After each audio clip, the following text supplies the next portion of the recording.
காதலியால் கைவிடப்பட்டவர்கள், நண்பர்கள் மீது நம்பிக்கை இழந்தவர்கள், இது போன்ற லௌகிக விஷயங்களால் பாதிக்கப்பட்டு சன்னியாசியாகி ஆன்மீகத்தின் ஆழத்தை அறிய என்னை நாடி வந்திருக்கும் பக்தர்கள் அனைவருக்கும் இந்த உளுந்தூர்பேட்டை உலகானந்தாவின் உளமார்ந்த ஆசீர்வாதங்கள்.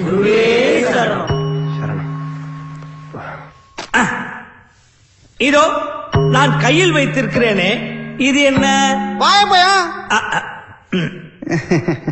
ராயபுரமா? ஆம்பா. இதை பார்த்தவுடன் உங்களுக்கு என்ன தோன்றுகிறது? சார், அவர் இந்த உலகத்துக்கு ஏதோ ஒரு முக்கிய செய்தி சொல்ல வராரு.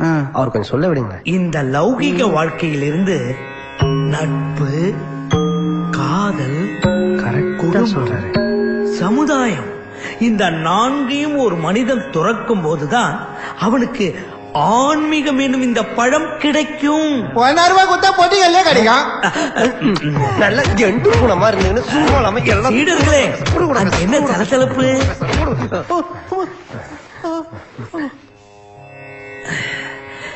எல்லோரும் உங்கள் கண்களை மூடி ஆழ்ந்த தியானத்துக்கு செல்லுங்கள்.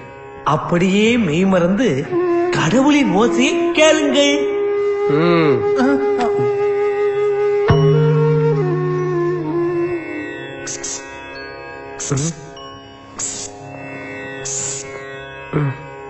கடவுள் ஓசை எப்படியா இருக்கும்? சுவாமி, எனக்கு இஸ்கி இஸ்கி என்று கேட்கிறது சுவாமி. இஸ்கி இஸ்கி என்றா கேட்கிறது? எல்லோருக்கும் இஸ்கி இஸ்கி என்றா கேட்கிறது? எனக்கும் இஸ்கி இஸ்கி என்றுதான் கேட்கிறது. எங்கே மறுபடியும் ஒரு முறை முயற்சி செய்து பார்ப்போம். மறுபடியும் இஸ்கி இஸ்கின்னு தான் வருது.